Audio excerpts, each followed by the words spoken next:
Hello, everyone, and welcome to our third webinar in our series with the All of Us Research Program. We are joined by a rousing panel of guests to talk about mental health and disability. We're looking forward to diving into the discussion, and please stay tuned for more conversations in the series this spring and early summer, as we are going to continue to explore questions around social determinants of health and inclusive health research. This event is sponsored by the American Association on Health and Disability as part of our Disability Community Engagement Partner Project. This initiative is working to involve the disability community in health research as part of the All of Us Research Program.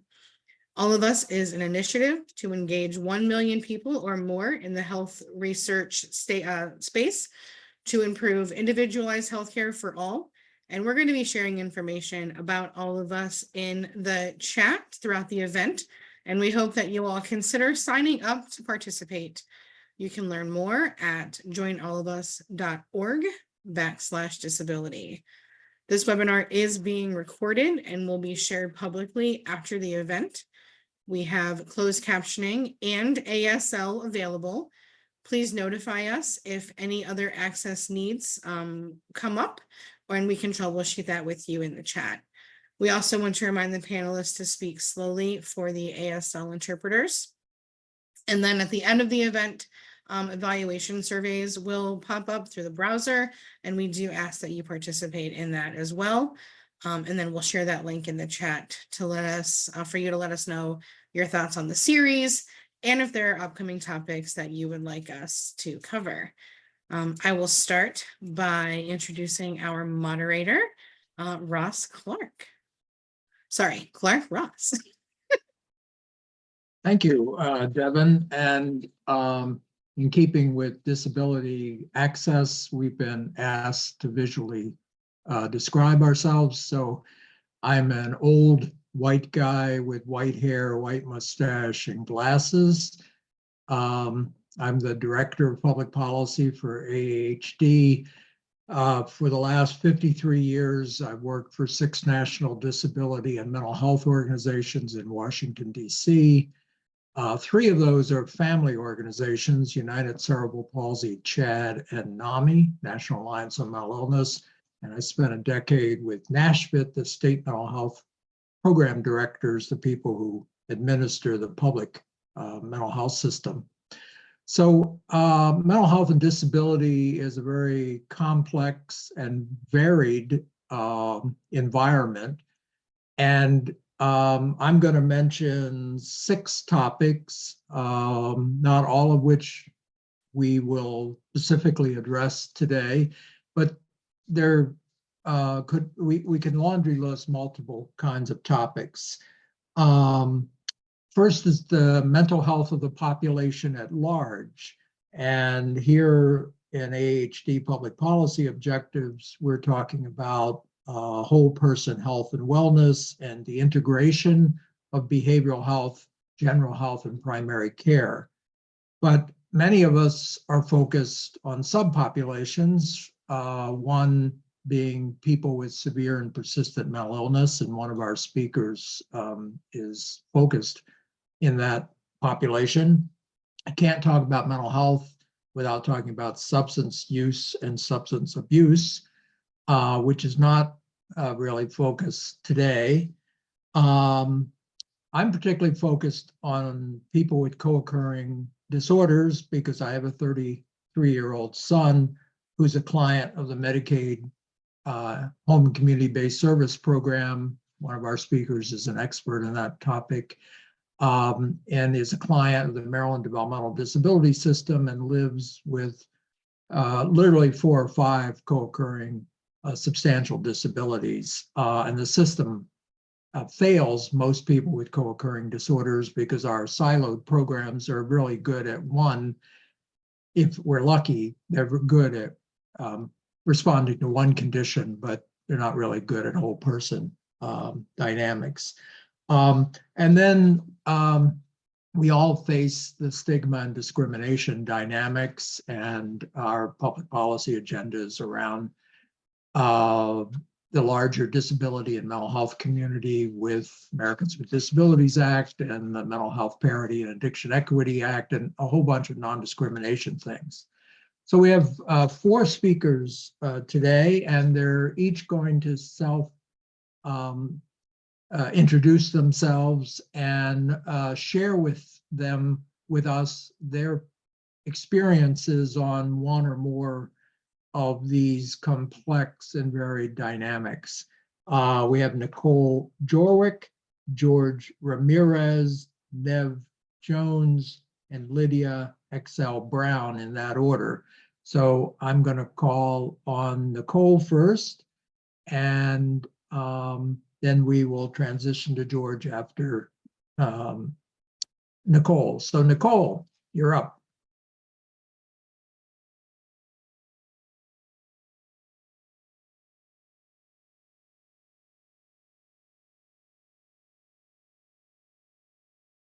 Nicole was at an airport, and I don't see her box. She was on the pre-planning session we had just for 15 minutes.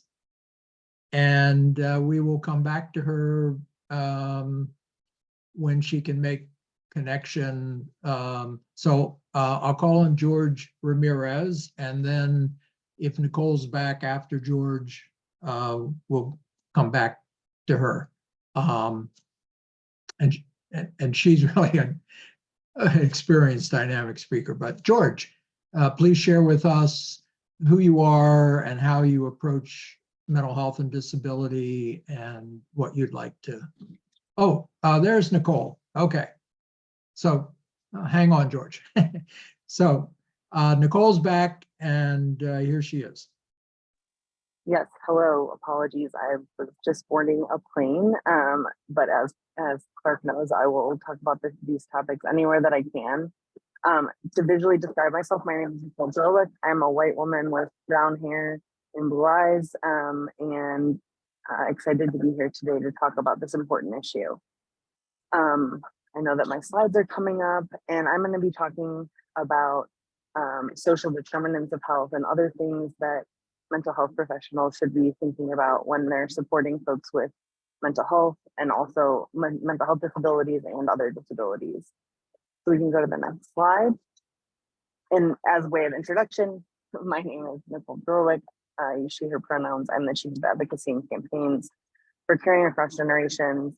We're a movement of family caregivers, people who need care, both aging adults and disabled adults, and care workers fighting for a better care system. I'm also a family caregiver. I have a brother, Chris, who has autism and is 34, and also has mental health disabilities, including anxiety. And I also support my grandma, who has Parkinson's disease. When I mention social determinants of health, what I'm talking about are a lot of things that go around supporting somebody to be healthy in their lives. That can include everything from where they live, the housing supports that somebody needs, supports in their community.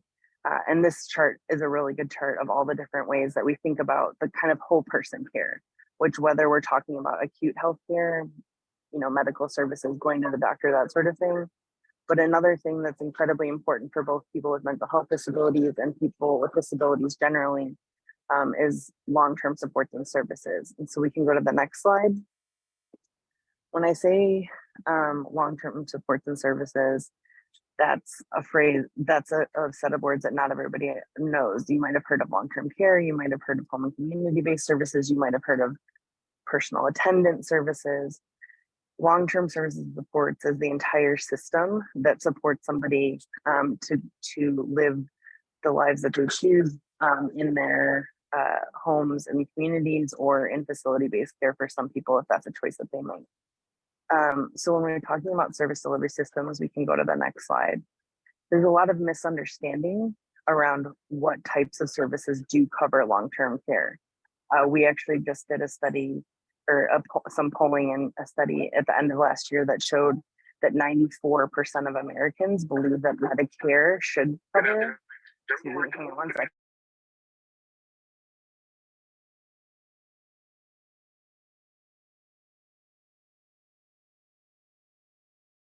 We've lost your audio, Nicole, and it shows you're muted. Yes, the pilot was making an announcement, so she. Sorry, Okay. apologies. The first time in my life that a plane has been on time. And they're almost done.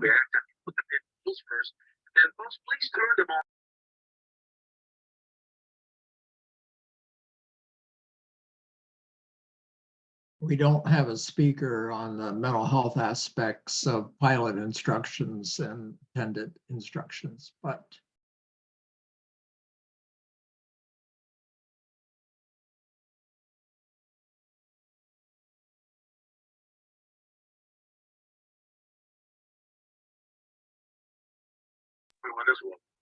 Okay, sorry about that, everybody. On the fly. So as I was saying, 94% of Americans across the political spectrum and across the country believe that Medicare covers long-term supports and services.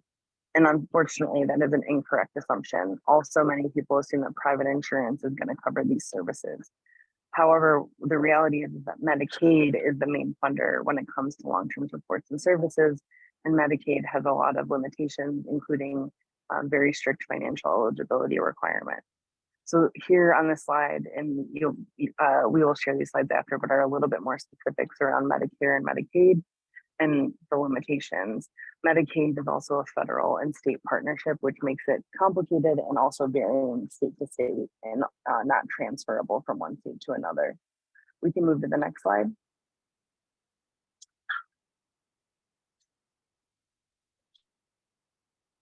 So again, it is an important thing for people who need long-term supports and services, but also people who are supporting people with disabilities and mental health disabilities to understand what isn't going to cover them. So private insurance, employer-based coverage is not going to cover long-term supports and services. Medicare will cover short-term rehabilitative stays and limited home care. And again, private long-term care insurance is covering less and less of the market every year. It's only at 11%. And Medicaid is really, again, the main game in town when it comes to supporting these services. Move to the next slide. So when it comes to challenges to accessing home and community-based services, one of the main ones is, as I mentioned, the long-term care system does include facility-based care, but when you're talking about home and community-based care, Medicaid does not cover the housing costs.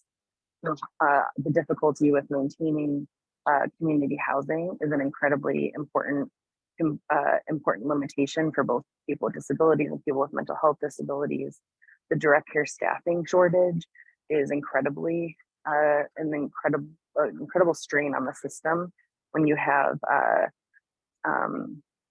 open rates, vacancy rates of 50% and high turnover rates. It's really difficult to find consistent, good quality care. I know that that's something that in my own family since the pandemic started, my brother hasn't had a worker who isn't related to us or someone that we found personally.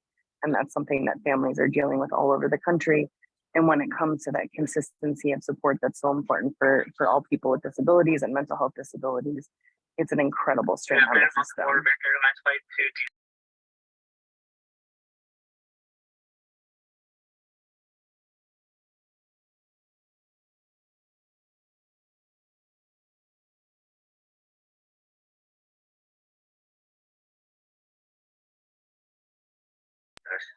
You're sitting in the first row, first class, all back. Let's go into the compartment for tactic takeoff and landing. The difficulty with this workforce is incredibly hard, and the low wages of this workforce is part of why you have the high turnover rate and the high vacancy rate. On average, this workforce is making less than $15 an hour. And the stress of all that system, the lack of supports and services, you have waiting lists all over the country. And what that does is means that family caregivers are the main backbone in providing a lot of the unpaid care that AARP recently valued at $600 billion per year of unpaid labor that's provided by family caregivers. And again, this is incredibly limiting for the people who, most importantly, for the people who need care, for family caregivers. And also, it's something that literally limits people's ability to be able to move from state to state and get the support that you need. If you have the supports in state A, it might not be available in state B. And those are the types of things that can be incredibly difficult for consistent quality care that's so important for all people. I believe that's my last slide, but I'm not sure. Excuse me, very important one, so bad one to forget, which is that the access to services, there's a lot of equity issues. Medicaid covers a higher share for Black, Indigenous people and people of color, but also those folks are institutionalized at a higher rate. So health disparities continue, and efforts to improve health equity should start with improving access to Medicaid, specifically home and community-based services. And I will close it there, and apologies for my overhead interruptions, but I will be on and stay on as long as I can and answer questions in the chat. Thank you, Nicole. And do you anticipate being on, for like 15 or 20 minutes, or, oh, okay, because we have some follow-up questions, but. Okay. Yeah, I'll be on for about half an hour. I'll be on, yep. Oh, fantastic, okay. With that, George Ramirez. Hello, good morning. Well, it's morning where I am. I'm in California. So my name is George. I am a caramel-coated Native American. I have no facial hair, brown eyes, brown hair, kind of more slick back kind of look to me. And I'm wearing a white t-shirt with black polka dots. I recently graduated from Azusa Pacific University with a master's in clinical psychology, emphasis in marriage and family therapy. I am diagnosed with spastic dysplasia, cerebral palsy. I learned to walk when I was about 4, without a walker, and I'm just kind of going through life. It's primarily noticeable on the left side of my body. My body kind of naturally hangs to the left when walking or when moving. So yeah, that's a little bit about who I am.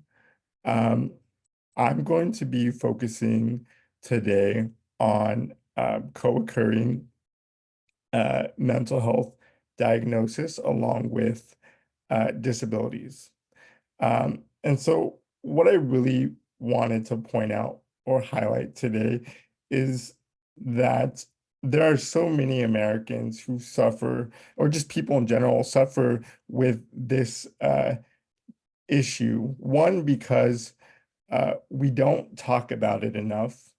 There's a little bit of a stigma that goes along the lines of people who, one, there's a stigma with shame and having a mental health disability. And then 2, there's a lack of awareness for individuals who have yet to acknowledge that they have a disability, right? So in the ways that we talk about disabilities, we should also talk about the ability to acknowledge one's own disability. And an example of that would be one who has major depressive disorder along with fibromyalgia, right? So those are 2 co-occurring disabilities, and they're vastly different, yet their symptoms are very similar, right? So somebody who has major depressive disorder we know that they've had symptoms for at least 2 weeks or so, and then they have multiple episodes of or inability to get out of bed or function, or it in some ways impedes on their daily life, right? In the same way that fibromyalgia would, right? So we know that fibromyalgia it's due to trauma.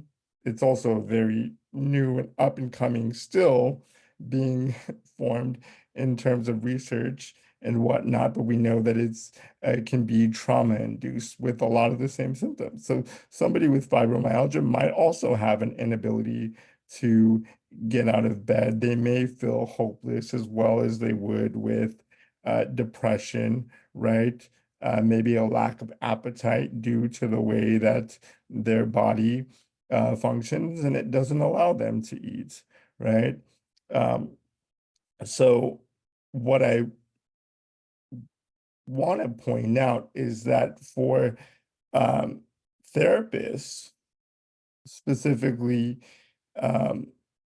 it's hard to catch the disability along with the mental health disorder, primarily because we are well versed in what it is that we study. We're well versed in the study of people and how depression can affect the body, how what to look out for, what the red flags, so to speak, are. But we don't know a whole lot about, well, most of us, and I include myself in that, don't know a whole lot about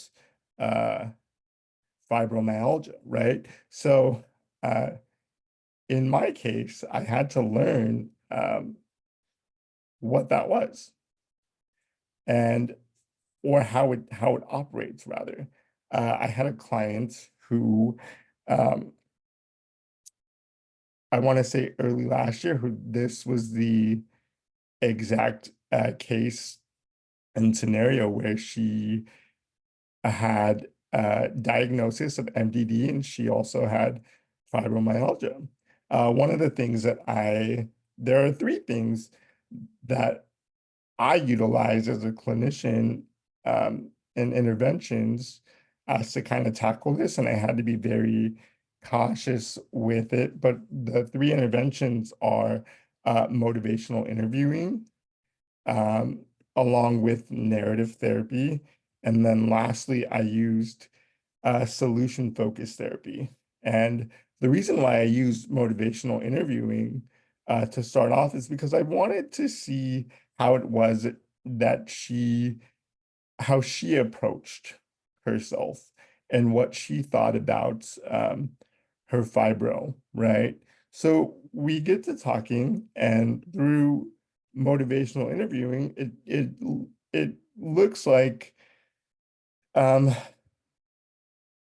just basic, how would you define what it is that you're experiencing? How can you tell me a little bit more about your symptoms, right? So the goal with motivational interviewing is we want to invoke a style or helping clients explore their ambivalence to change, right? So when it comes to this specific client, I noticed that she hadn't acknowledged her disability. She didn't know that fibromyalgia could be a disability, right? And so going from, oh, I just have this thing and it's there and I just deal with it, right? So we were able to figure that out through motivational interviewing as she's telling me, this is what it is, this is how it impacts me, and these are kind of the symptoms that go along with it. Okay, great. So then through getting to know her, and this took several weeks. This wasn't anything that happened in 1 or 2 sessions. It was a lot of prodding and a lot of just patience, because again, we're also dealing with MDD, major depressive disorder. So kind of trying to figure out what the difference was in the two. So then we say, well, clients, moving into narrative therapy, what brings you joy? What are you good at, right?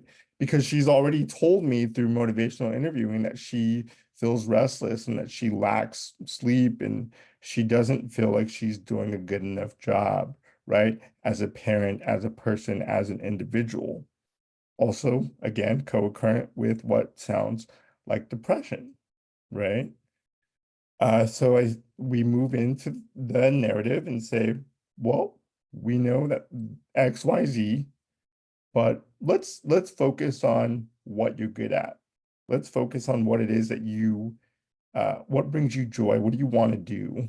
What defines who you are, right? And the goal with that is just identifying their values, their strengths and skills, and kind of challenging them to see, oh, I do have something to offer, right?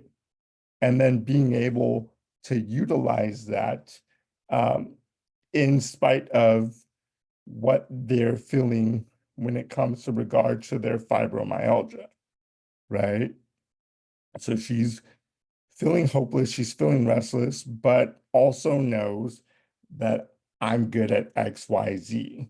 So we're kind of reinforcing the fact that this individual has things to offer. Okay. And then lastly, I move into solution-focused therapy, right? So in terms of because you've expressed that you're feeling restless, because you express that you're feeling hopeless, and we know that, you know, you're not feeling great, right? And keep in mind too that when we're doing this, we're asking about timelines and things like that. We want to know how long has this individual felt this way, because then we can also determine that based off of timeline, we're looking more at the disability as opposed to the mental health component of it, right? So that's kind of the difference there, is knowing the difference between symptoms in periods of time versus symptoms of a physical disability. Forgot to mention that little tidbit. But lastly, when you go into solution-focused therapy, we're basically saying, based off of everything you've told me, based off of symptoms that you feel, based off of what you're good at, based off of who you are as an individual, how can we then find something that works for you, right? Because oftentimes with people who have fibromyalgia, they're very limited in what it is that their body will actually allow them to do, which then in turn to them, if they're not familiar with their disability, kind of feels like depression, in the sense of, I couldn't do it. I couldn't get out of bed. I couldn't do this and that, right? But when you look at the individual and you say, could you not do it, or could your fibro not do it? And then for some clients, it's like, oh, wait. And it clicks because they're very similar. The symptoms are very similar. And they come into this realization of, oh, wow, okay, cool. That's not me, that's my fibro, right? Or that's not my fibro, that's my MDD, right? So then in that case, we're looking at solution-focused therapy because we want to know what it is that you can do versus what your body won't allow you to do. So in this case, timelines and goals are kind of, we like to call them SMART goals. And basically want to ensure that they are specific, they're measurable, they're attainable, they are relevant, and they are timely. So basically making sure that the client can set goals that are realistic for them, and saying, okay, because I have my fibro, I know that I cannot do something in an hour, right? Instead, somebody with fibro would have to do that maybe they can do the same task, maybe 10 minutes at a time, right? So, and then being able to complete the goal on their own timeline, as opposed to an able-bodied person who can probably do that in 30 minutes and just whip through it, right? So it's really understanding that one's body is different from the next, right? And that's the difference between looking at a mental disability such as PTSD, such as anxiety, and such as a physical one versus, I mean, involving something like lupus or fibro or even cerebral palsy. There are people out there who, you know, have it and can't tell.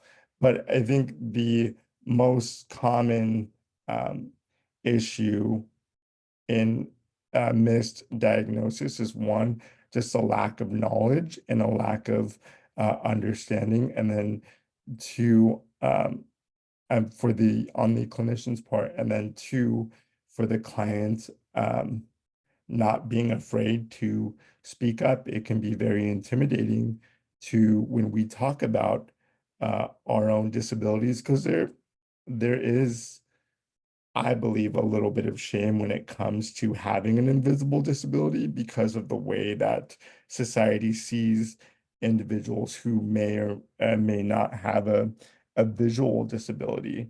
And so just being one to speak up and educate the people around us, including our therapists and or our psychiatrists, about what it is that we actually go through, and encouraging them that they are different. And so that is what I have for you. All right, thank you, George. I have follow-up questions for Nicole and George, but we need to get through our panel first. And George used words suffer and able-bodied, and I want to come back to that at the end. And we have a question in the Q&A. So I'd like to turn to our third panelist, Nev Jones. Nev? Thanks, Clark. Okay, I am gonna share a brief PowerPoint here. So just to introduce myself, I am an assistant professor in the School of Social Work at the University of Pittsburgh. And I have worn many hats kind of in the mental health space with a focus on serious mental illness, or SMI, and I will talk about that term in the variety of kind of ways that we might think about it, and ways it's viewed within the community of service users, people with lived experience. But before I get there, many different hats, have been diagnosed with schizophrenia myself and gone through intensive inpatient and outpatient schizophrenia focused services, family member with many roles, including acting as a rep payee. And then in kind of the policy space, I have played state policy roles. I have worked in community mental health in a variety of capacities, co-founded and co-led peer-run organizations providing both peer and family support around psychosis and or SMI. And then certainly research as well, which at this point in my kind of career is really the main focus of what I do, with some amount of teaching, working with social work students who, you know, I think kind of as most folks in the audience probably know, are really the backbone of the public mental health system. So just in terms of the kind of the layout of this webinar, I think kind of my designation was to talk more about this issue of SMI, which is the way that we abbreviate serious mental illness. Just to start there, I am using the term SMI in the way that it is used in state and federal policy for the most part. that is to designate people with significant long-term psychiatric disabilities. And in general, there are some exceptions, but in general, most kind of policy around SMI is really grounded in functional disability as opposed to having or not having a particular diagnosis. And in most cases, there are many specific psychiatric diagnoses that would fall kind of under the SMI categorization. As I mentioned right at the beginning, there are a variety of feelings from folks who have been on the receiving end of SMI services about this term, including certainly members of the community who see it as stigmatizing. I personally prefer something like significant long-term psychiatric disabilities, but because there is a very kind of, or at least I should say, relatively clear and consistent policy meaning attached to SMI, I'm using that term here. And I'm going to kind of focus a little bit on access and participation in a couple of different senses. So just in the context of this webinar, I think 3 fundamental problems I just wanted to call attention to are access to services among folks with SMI.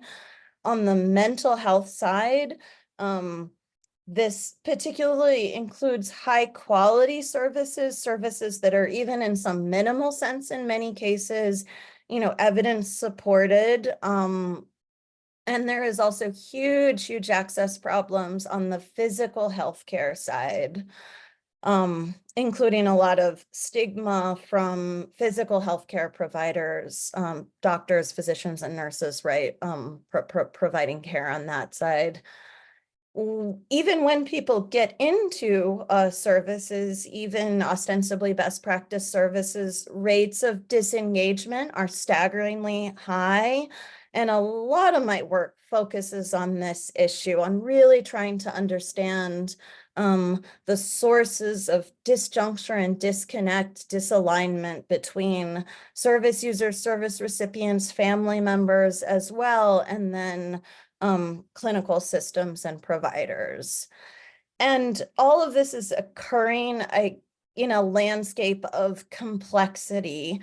When we're talking about the interlinked service systems, including Social Security benefits, disability-driven Social Security benefits, that is, as well as various social welfare programs to address nutrition, food insecurity, housing, the Section 8 program, for example, as well as substance use, physical health care, mental health care, and in many cases, the child welfare system, and then, of course, the criminal justice system. So you have a lot of systems that really are intersecting in a pretty fundamental way to shape the lives and trajectories of people, again, who fall under this SMI umbrella.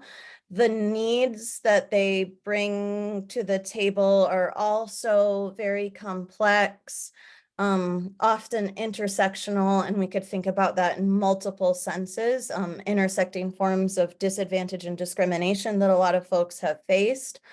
But also intersectional in the sense of really kind of multifaceted needs, again, in areas that include kind of social and structural areas, as well as more kind of individual and relational kinds of needs and supports.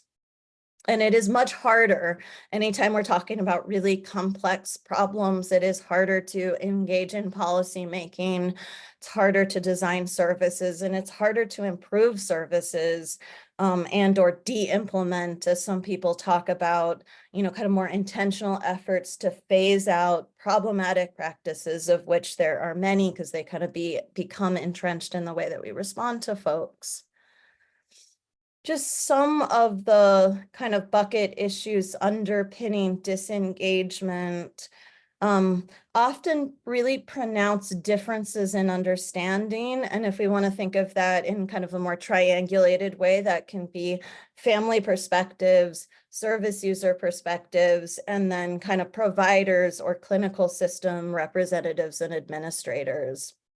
And that is everything from how the distress that people might be experiencing or the functional disability is conceptualized and understood within what kind of explanatory framework, what the priorities are, what the goals are, and how those can potentially disalign.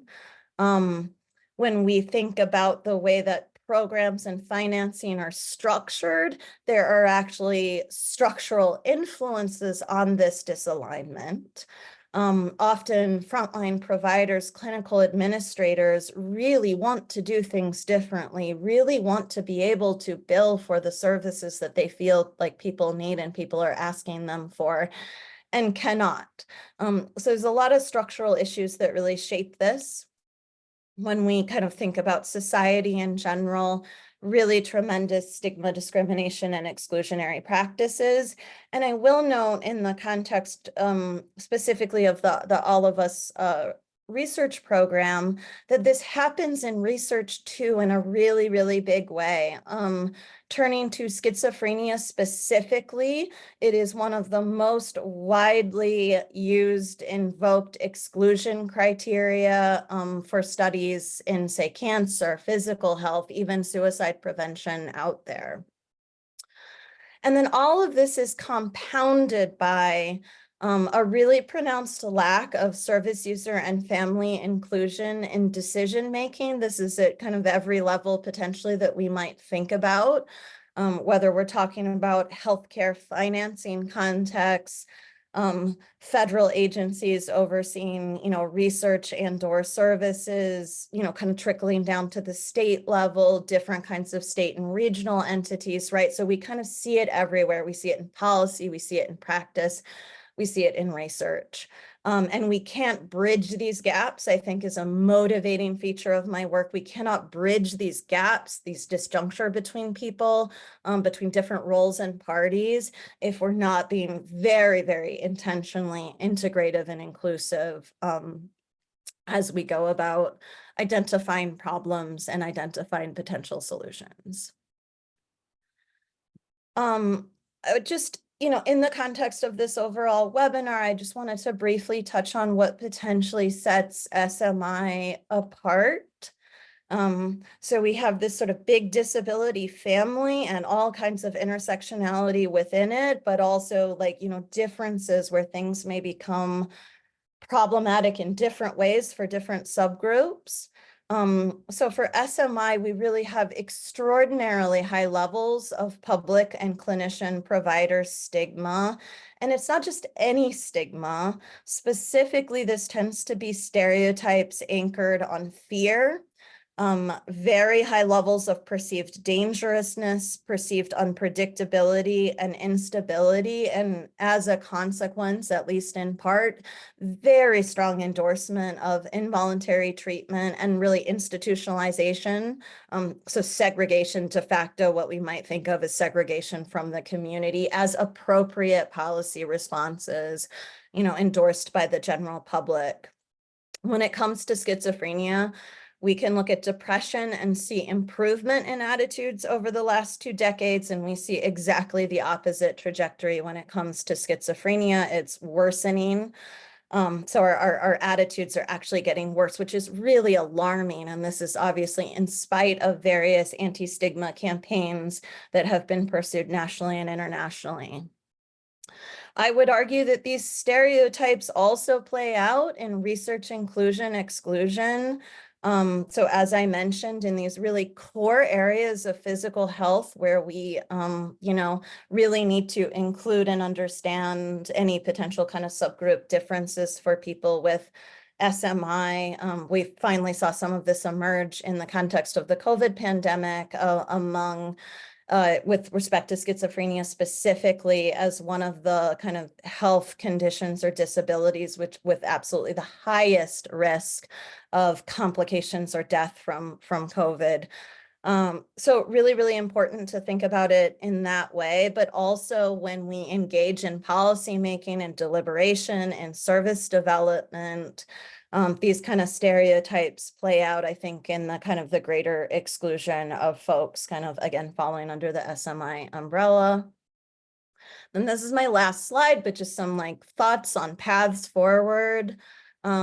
So certainly much more building towards and supporting and sustaining much more substantive involvement in policymaking and also in research and how research programs are designed, how research initiatives, even at the funder level are envisioned, rolled out, and implemented.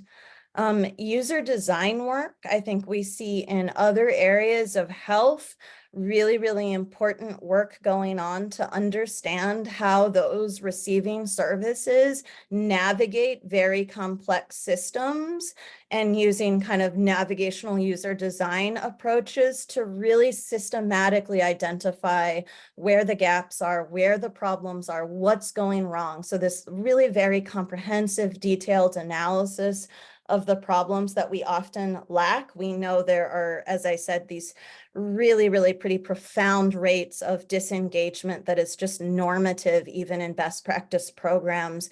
We have pretty weak understanding of why that is and at what points, what it is that's going wrong. And then greater attention to social and structural factors that shape access and engagement, but also involvement or exclusion from services and design. If we see that certain things aren't happening, we should be asking, why aren't they happening? Why aren't they happening? And I think that takes us back to what is it about policy that has not kind of capacitated greater collaboration and involvement across all these different spheres and spaces?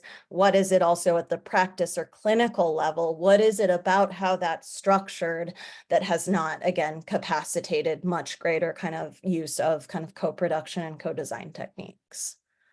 Okay, well, thank you all. That's it for me. Great, thank you very much, Nev. So if time permits, I want to come back to terminology, words, labels of why something's happening or why something is not happening.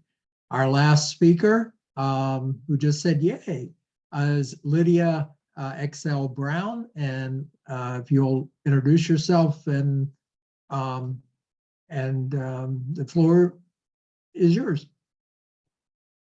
Hi, everyone. This is Lydia XC Brown. My pronouns are they, them.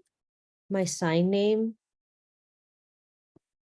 And I am a youngish East Asian person with short black hair and glasses. I'm wearing a light green top.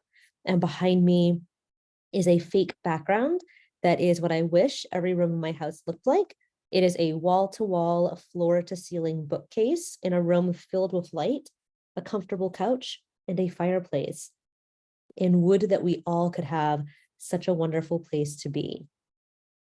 I'm going to shift our conversation a little bit and bring us back to where Nicole had started us off, which is with a discussion of some policy implications for and considerations in ensuring that there are adequate culturally responsive supports around mental health and disability within our community.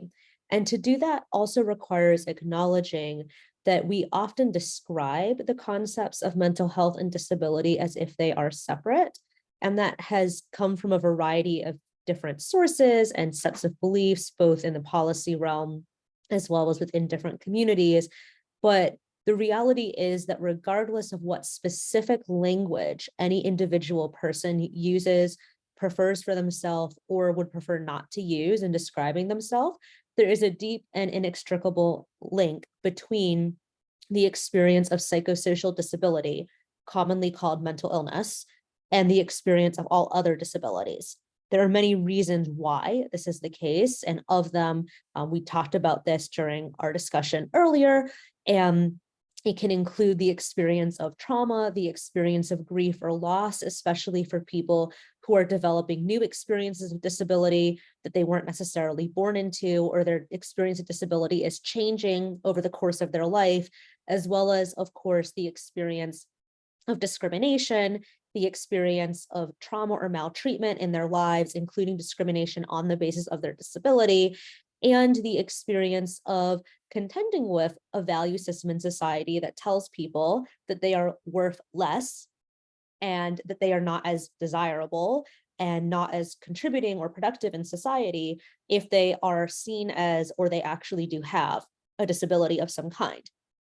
It is also the case that for many people who have what is usually called mental illness, and there are very many different terms used for that, and I know that you alluded to that, and we'll probably circle back to the question of language later, whether that is the phrase that Nev was using, SMI, whether it is using mental health disability, mental illness, psychosocial disability, or in some activist spaces talking about the concept of madness, that many people who have psychosocial disabilities, by whatever name they might be using it, are experiencing the same type of disabling experience as those who have other categories of disabilities as well, even if the specific manifestations, of course, differ, depending on what particular kind of disability a particular person has and the ways at which it impacts their life.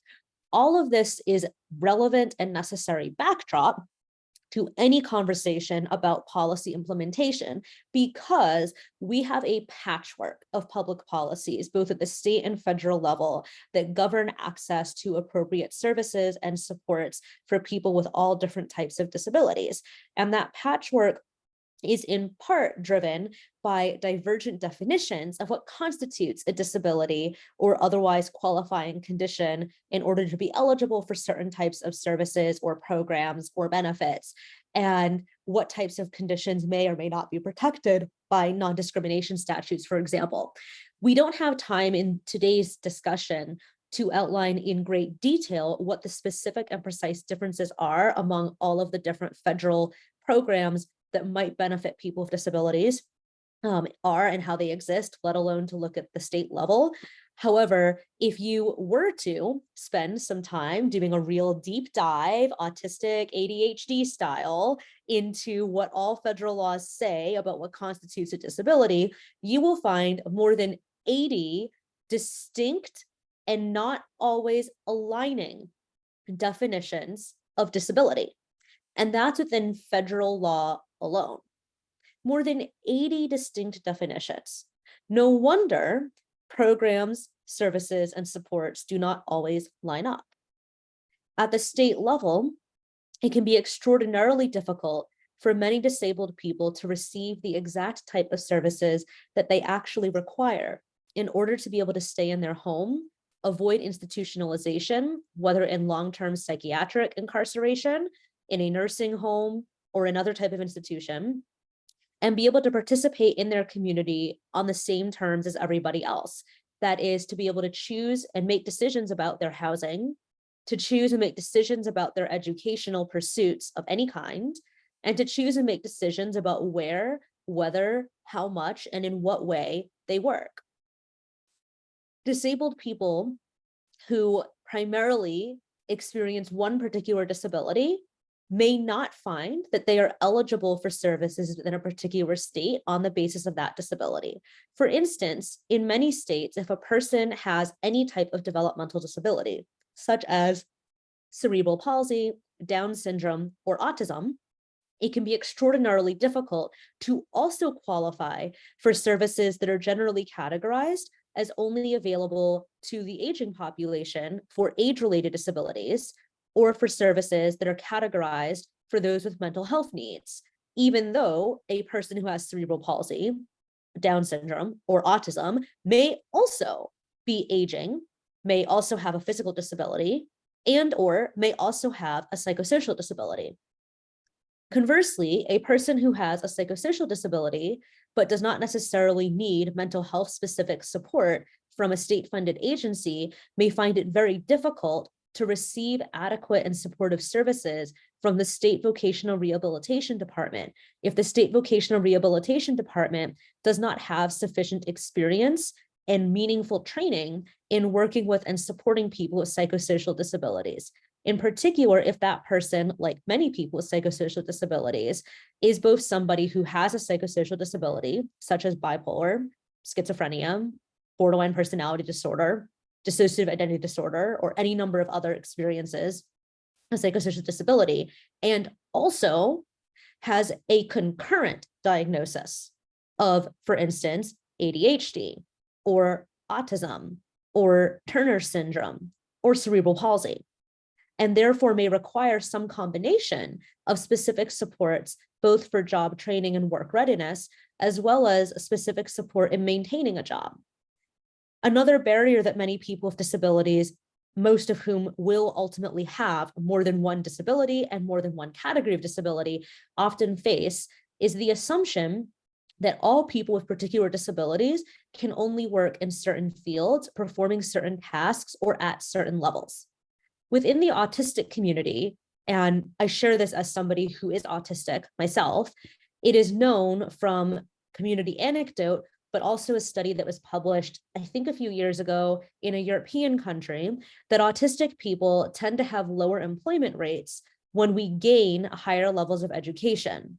So this study that was published focused on a specific European context, and therefore its results may not be directly transferable to the United States context, and may not disaggregate for other vectors of identity, including race, gender, and sexual orientation, that impact people's lives within the US context in ways that they may not be as categorizable along the same classification terms that we use here in another national context. Nonetheless, the results of that study found that for every subsequent level of educational attainment, the autistic people whose career paths were analyzed continued to have decreasing rates of employment. So in other words, an autistic person who had a postgraduate degree, even before disaggregating for other experiences of marginalization and oppression, already would have a lower and substantially lower likelihood of being employed than an autistic person who had been unable to complete a high school degree or equivalency for secondary education. Now, the reason why that is the case is likely not easy to reduce down to a list of, say, one or two reasons alone. However, the reality of ableism, systematic disability discrimination, suggests that many layers are at play from policy and practice. And one confounding variable that impacts disabled people's trajectories in participation in the workforce is the consistent presence of low expectations for all people with disabilities, no matter what type of disability they have. And while individual anecdote is not a substitute for large-scale data collection, it can point to an understanding of real barriers, issues, and therefore need for further research.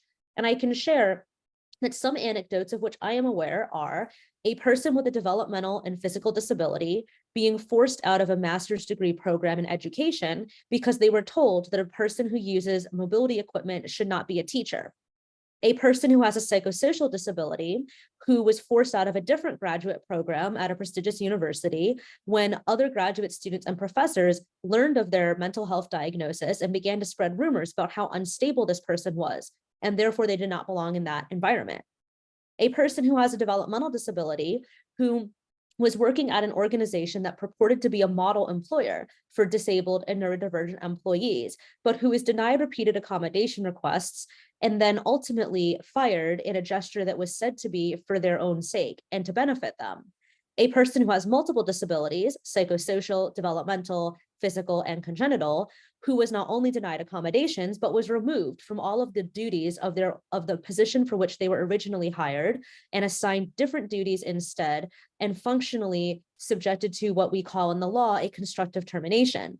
A person who has migraines as well as a mental health disability who is denied accommodations and required to sit in rooms with lighting that actively triggered migraines, and then when that person complained, faced disciplinary treatment in response.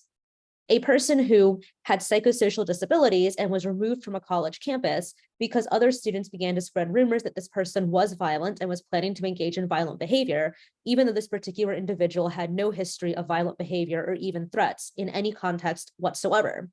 These are only a handful of examples, but I can also share with you over the course of a career stories that I've heard from our community, including an individual who was capable of and completed a college degree, but was unable to be hired into any job other than menial labor because of the assumption that a person with an intellectual disability would not be capable of performing office or professional type work, despite having completed a college degree. And another individual person who I know of with a developmental disability who spent their entire career for several decades working in the federal government, but being paid at the grade scale level that is reserved for student trainees in temporary positions, that is summer internships or semester-long externships. And yet this person remained at this payment level for over 30 years and was never promoted, but was described within the agency as a success story of disability hiring. In the intellectual and developmental disabilities community, there is a phenomenon known as the 4 Fs, where people, especially with intellectual disabilities, and to some extent, I would argue this also applies to many people categorized as Nev described it with SMI, serious mental illness, or a manifestation of psychosocial disability that is perceived by other people as severely impairing and as uncomfortable and potentially dangerous to the non-disabled people based on their ableist perceptions, that people with certain types of disabilities are only capable of and only ever able to be hired into one of these 4 areas, which are food, filth, flowers, and files. Now, to be clear, I'm not here describing careers in landscaping, in sanitation, in the culinary arts or hospitality industry, or in office administration as inherently demeaning, degrading, or menial. There are many people with and without disabilities who choose to pursue careers in these areas and are afforded a wealth of opportunities for professional development, for promotion, for advancement, and find their work fulfilling. And hopefully are attaining over the course of their career increased earnings to be able to build their net wealth and set aside savings for their future. But when people with intellectual and developmental disabilities and SMI are placed into these jobs, they are not intended as careers, but as warehousing, as an assumption that the lowest possible skilled work as perceived by others around that person is the only type of work that a person with certain kinds of disabilities can perform ever, and that therefore it does not matter if they wish to attain any other vocational training or higher educational attainment, because that person is perceived as incapable and incompetent from the outset. They are not being hired into master landscaping jobs. They're not being hired into office management for an entire company. They are being hired into the most monotonous, repetitive, low-level work at the lowest possible wages, and in some cases at the sub-minimum wage because of Section 14C of the ironically named Fair Labor Standards Act. So I bring this up because this points to the paucity and the dearth of resources that understand the full variety of needs that people have. I know of a person who completed 2 graduate degrees with psychosocial and developmental disabilities who sought assistance from the State Vocational Rehabilitation Office and was turned down for services because they said to this person's face, "We don't know how to help find a job for somebody like you because you have 2 graduate degrees and we're not qualified to help you in your search for a job." I know of somebody else who attempted to find work through vocational rehabilitation and went to an American Job Center, the one-stop job centers, and that person has a developmental disability and a doctoral degree. And that person was suggested that they find low-level office reception work, which did not match their profile of what types of skills they actually had and what kinds of work they were interested in doing, or what kinds of competencies they actually possessed, but was merely a judgment made on the part of a person who in theory should know better, but in reality does not. Now, what I omitted from most of the stories that I shared is that the majority of those anecdotes that I shared are of people who are known to me in my community who are not cisgender white men with disabilities. And so the interplay of multiple marginalized identities undoubtedly also impacts not just access to accurate diagnosis or identification, but also access to meaningful support. Whether that is support in education, support in accessing providers who are culturally responsive and who understand that what we might understand as illness or disability in one context may or may not be universally understood or perceived that way by an individual person or by whole communities, let alone support that enables a person to access and maintain housing, employment, and a place in their community. So the policy challenges that we face are ensuring not only that people have access to what they need at a basic level to be able to survive, which is troublesome on multiple levels with a panoply of programs that impose very strict asset and income limits to determine eligibility, hampering people's ability to become economically self-sufficient and trapping many people in a cycle of lifetime poverty, but also of preventing people from being able to access the services and the support that they need to be able to thrive in their communities. If a person is not able to access healthcare that is at a minimum accessible, there's not an accessible exam table, there's not accessible tools or equipment in that office, the provider does not understand the interplay of, for instance, autism and bipolar 1. The provider does not understand the experiences of trans people who've experienced trauma as opposed to people who are cisgender who've experienced trauma. But it also further plays out in having trouble with, say, deciding, do you have a choice of what provider to see? Or do you have to accept the only provider that accepts your insurance, who does not understand any of your identities, experiences, or culture? Or do you try to seek out the only provider who came recommended to you from community, but you have to submit your own reimbursements to hope that insurance will reimburse you at some rate eventually within 12 months, preferably, and or travel 2 to 3 hours each way just to be able to see the one provider who does not re-traumatize you and potentially trigger another episode of pain, of fatigue, of brain fog, or of distressing intrusive thoughts. And so the reality is we are fighting for the basics in many of our communities. The patchwork of laws and policies that we have has come a long way in the last 50 years. And yet we still have a long way to go. Okay, I'm going to stop there and turn it back over to you.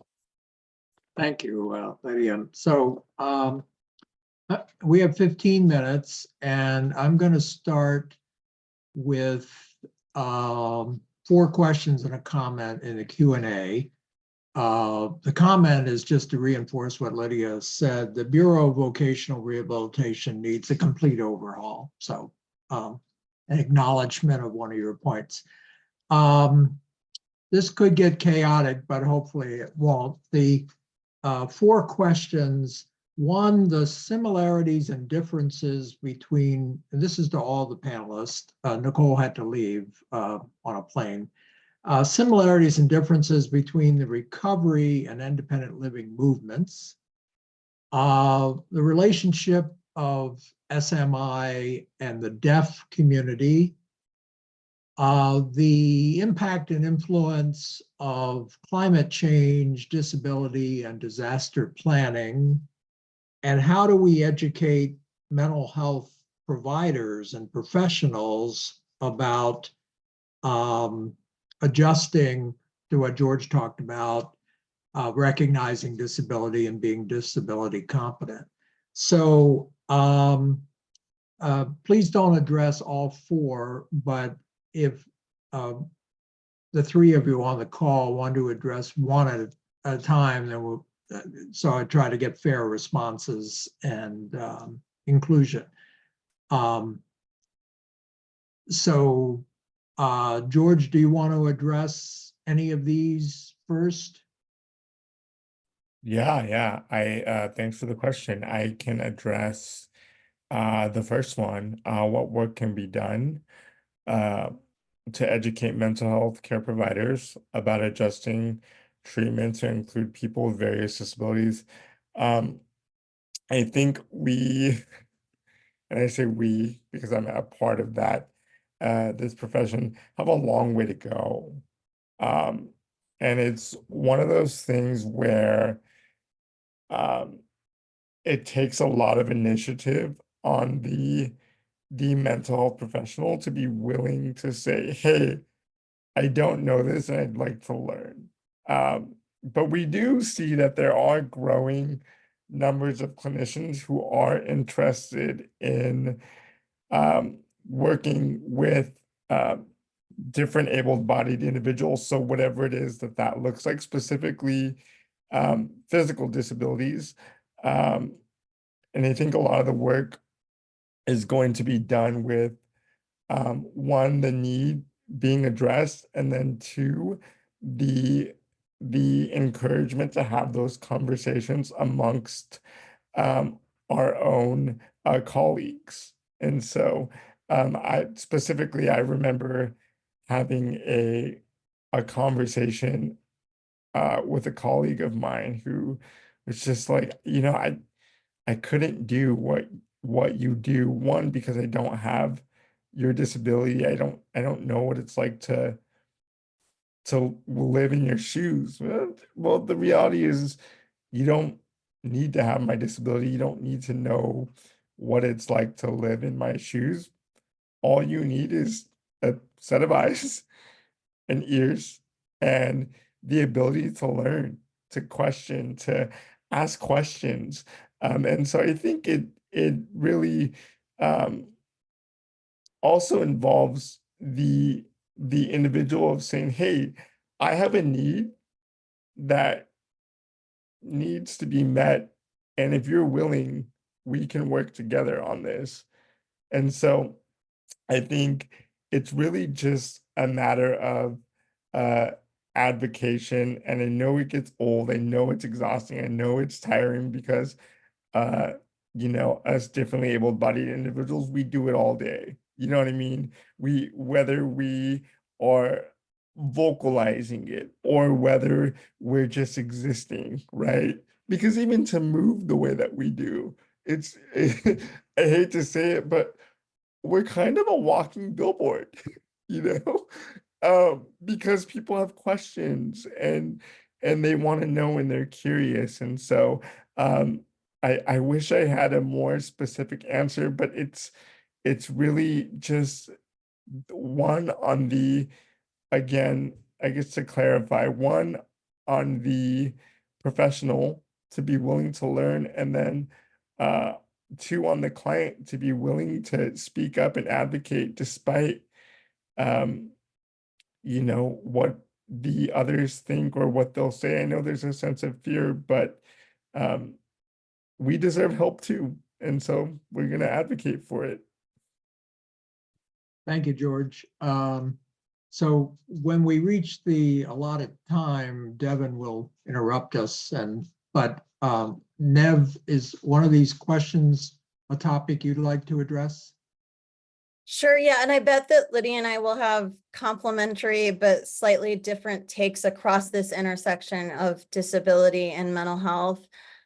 So just to start, I mean, I think one of the challenges is that there is this sort of fracturing of policy where our protections as a community, say the Americans with Disabilities Act, although it doesn't get enforced in the same way across different disability subgroups. There's areas where it's really, really fractured and siloed. Intellectual and developmental disabilities separated off from psychiatric disabilities, separated off from physical disabilities, chronic health, right? And so I think it's a big, big policy challenge around how we really kind of come together in the most powerful way. And I think as somebody who's been attempting this for years and years now, it is not easy. People tend to sort of often retreat into the silos of their own kind of disability subgroups. HCBS waivers. So I just want to say, because it's so important, such an important point. And I don't even know where to begin with the sort of policy tragedy that is the failure of states to use HCBS waivers for SMI/psychiatric disabilities. And again, it's a place where, you see it sort of being taken up in a big way for other disability groups and in a really powerful way. And for some reason, there is this stunning neglect when it comes to SMI. So I don't have any answer beyond, I think that this is really, some of these questions really hit at the challenges, plays out in centers for independent living, plays out on the mental health side. And I certainly would, welcome, and I'm certainly still trying. I haven't given up, kind of really thinking about how can we bring these communities together? How can we not hierarchicalize? How can we not engage internally in the same stigma that is sort of being pushed on people from the outside of the sort of broad disability community? And Lydia, I'm sure, has more to say. Well, before I give Lydia the last word, Nicole actually co-chairs two DC coalitions, the Disability and Aging Collaborative and the Consortium for Constituents with Disabilities Task Force on LTSS, both of which the priority is the Medicaid HCBS program. We have legislation in the House and Senate, Senator Casey on the Senate side of Pennsylvania and Representative from Michigan Dingell on the House side, which would make HCBS a Medicaid benefit. One piece of legislation would make it a mandatory benefit and the other one would make it an optional benefit, but we get away from this waiver thing. And we had a question, since I reviewed the earlier questions, and that was specifically the question is, how do we get access to HCBS for people with mental health disabilities? And so that's my little partial response on top of Neb. So Lydia, are one or more of these items in the remaining minutes, and then Devin will tell us when the time is up, that you would like to address? I'd particularly like to hear somebody address the recovery movement and the independent living movement, but you may have other things you heard that you want to address. This is Lydia. Thanks so much for the opportunity to respond to the questions. So I would love to take this moment to highlight the work of people and organizations that are pushing us forward and are doing the kind of work that I would love to see more of and that I believe will benefit all of our communities and all of our movements.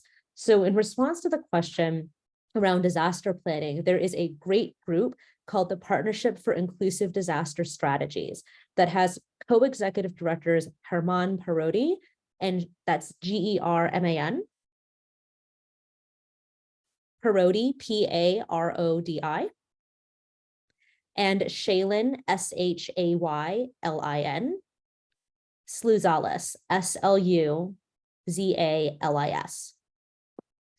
And the Partnership for Inclusive Disaster Strategies is a cross-disability movement that includes people with a range of disabilities, including physical, sensory, developmental, and mental health disabilities, who work to provide resources as well as direct support for people with a range of disabilities in preparing for emergencies and responding to specific disasters. And the partnership assisted with the evacuation of people with disabilities from Ukraine after Russia's invasion, as well as from Afghanistan after the Taliban took control of the government there, as well as has provided support to people throughout the United States and the United States' current colonies in the wake of hurricanes and earthquakes and wildfires. And so I really point to their work as exemplary in the field and in uplifting the voices, the perspectives, and the needs of people with a range of different disabilities. In response to the question about connections between recovery and independent living movement, one way in which the recovery movement has done extraordinarily well and mirrored what the model of the independent living movement is in the creation and proliferation of the Clubhouse, which is a peer or consumer-run space that is non-carceral, non-coercive, not forced, and led by people who have direct lived experience to provide support, to provide assistance, to provide referral, and most importantly, to provide respite, literal physical space to access, to be around people who understand, away from stressors or sources of any type of harm or distress that exists in other places, and allows a person to be able to reground and recenter either in a particular emergent situation or over the course of their life, living in a particular area, being a regularly available resource.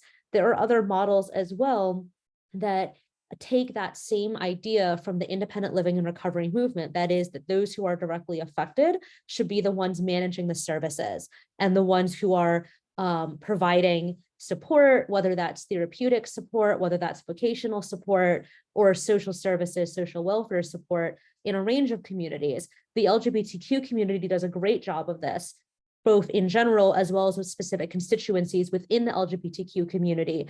For example, where I live in Baltimore, there's a fantastic organization called Baltimore Safe Haven, which is a Black trans woman-led organization that directly provides shelter to homeless and housing insecure people in the LGBTQ community, especially to trans and gender nonconforming people.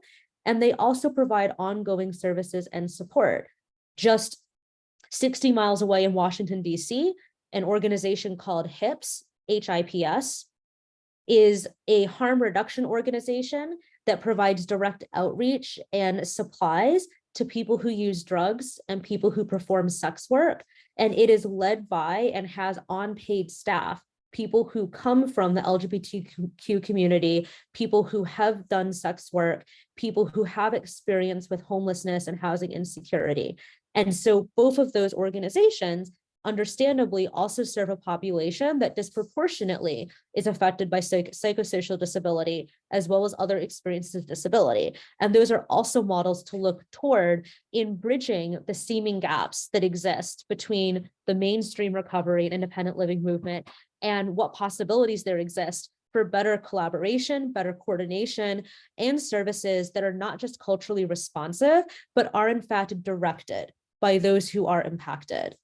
And to the last questions that came from Sarah, which were on improving access to home and community-based services, of which only 0.2% of 1915C waivers were for people with what's categorized as serious emotional disturbance. And SAMHSA's definition of recovery being based on a medical model understanding of disability is, for me, a policy advocacy opportunity, both to reframe how we define what it means to live a good life and to be integrated into the community in ways that recognize individual autonomy. For instance, there are some people who have psychosocial disabilities who do find some aspects of their disability to be distressing and would like for it to be mitigated or reduced. And there are many other people with psychosocial disabilities who, like people with a wide range of other disabilities, do not believe that they are broken or that they need to be fixed or cured at all, and may also require support, but are not looking for a curative psychiatric intervention. And so for me, the policy opportunity is in reframing how we define our programs and assess the outputs and the performance of those programs based upon individual autonomy and markers that indicate the ability to exercise autonomy, the ability to participate in society, and to do so in accordance with an individual person's objectives, as well as what is culturally appropriate for the communities that person comes from, rather than imposing a single definition or vision of what it means for a person to feel supported, included, or if they choose to use the language, recovered.